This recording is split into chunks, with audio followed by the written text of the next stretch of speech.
sangat gembira yang selalu saya sebut dalam ceramah-ceramah, berita yang membuatkan saya sendiri akan senyum. Umat Nabi Muhammad ini ada peluang untuk hidup bersama dengan seorang Rasul. Rasul lah, bukan wali kecil-kecil ni, bukan wali abdal, wali qutub, bukan yang orang duk cerita aulia. Orang Nabi ada 124,000 orang Nabi, Rasul ada 313. Allah pilih yang paling hebat 25, letak nama dalam Quran: Ilyas, Lut, Ismail, Yusuf, Nuh, Adam, Idris. 25 Allah letak dalam Quran, 25 yang terhebat. 25 yang terhebat Allah pilih 5 ketua Rasul, 5 ketua Rasul ulul azmi, 5 ketua Rasul. Tuan-tuan, berita yang membuatkan saya tersenyum sampai hari ini ialah Rasul ulul azmi itu, seorang daripada mereka, Nabi Isa alaihissalam, sampai pagi ini masih hidup di langit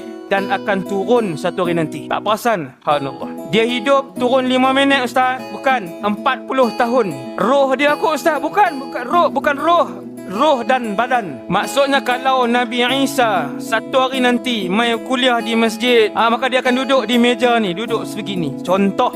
Sebab dia manusia, tangannya 2, kakinya 2, kepalanya 1, dia ada 2 mata, ada hidung, dia ada mulut, dia tidak ada sayap. Dan dia bayang sayap 4 pula. Mesti segak Nabi Isa ada sayap. Dia orang, dia manusia. Kacak itu pasti. Seronok musliman. Ramai follower Nabi Isa nanti. Nabi Isa itu belum mati. Dia akan turun dan hidup dalam kalangan umat Muhammad sallallahu alaihi wasallam. Allah hantar beliau untuk membunuh Dajjal laknatullah alaih. Boleh tengok cara Nabi Isa senyum, boleh tengok cara dia solat. Nabi Isa akan solat subuh 2 rakaat, Zuhur 4 rakaat, Asar 4 rakaat, Maghrib 3 rakaat, Isya 4 rakaat, sama macam kita. Nabi Isa akan bayar zakat fitrah, akan bayar zakat perniagaan, dia akan sama macam kita. Syariat Nabi Muhammad, beliau akan mengerjakan umrah, beliau akan mengerjakan haji, beliau akan puasa Ramadan. Maksudnya tidak guna syariat dia dulu. Tak guna syariat Muhammad sallallahu alaihi wasallam. Tak perasan ke?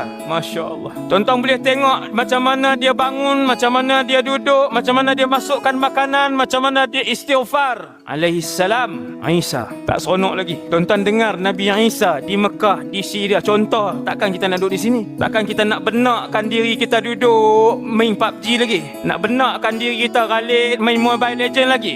Macam main je Ustaz. Saya pun tak pernah buka game tu. Saya pun tak tahu orang sebut. Saya sebut je lah. Subhanallah. 40 tahun dengan seorang Rasul. Tuan-tuan tahu Nabi Isa ni di mahsyar nanti, ketika Nabi Adam sebut, aku dulu buat salah, pergi kepada orang Nabi lain. Ketika Nabi Ibrahim sebut, dulu aku melakukan beberapa kesalahan. Ketika Nabi Nuh alaihissalam sebut, dulu aku ada buat salah, aku tak boleh bagi syafaat. Ketika orang ramai pergi ke Nabi Isa, walam yadhkur zamban, Nabi Isa tidak menyebutkan dosanya. Dia hanya sebut pergi kat Nabi lain. Dia tak sebut dosa dia. Tak ada kesalahan.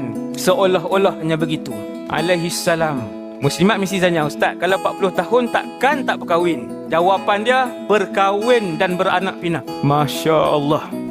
Ketika Nabi Isa turun 40 tahun itu, dah bunuh Dajjal, dah mati Ya'juj wa Ma'juj, kita akan hidup dalam suasana yang aman. Makanan pun percuma ataupun tak mahal, minuman tak mahal, rumah tak mahal, semua dalam keadaan yang rahmat, penuh dengan kerahmatan. Tiada lagi yang mencuri, tiada lagi pemimpin yang zalim, yang kaut duit kepada mereka sahaja dalam dunia ni, seluruh dunia ni. Dunia menjadi aman, tak ada pencuri akan masuk ke dalam rumah. Ketika Isa alaihissalam mentadbir muka bumi Allah, ular kita pegang macam tu je, tidak berbisa. Harimau dan singa berkeliaran, tidak berbisa, yang tu tidak ganas. Kerana itu adalah zaman kemuncak rahmat dan keberkatan Allah di atas muka bumi ni.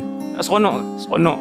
Alhamdulillah. Cuma nak sampai ke zaman seronok itu, nak kena tempuh zaman Dajjal. Yang tu yang takut. Nak tempuh zaman Dajjal.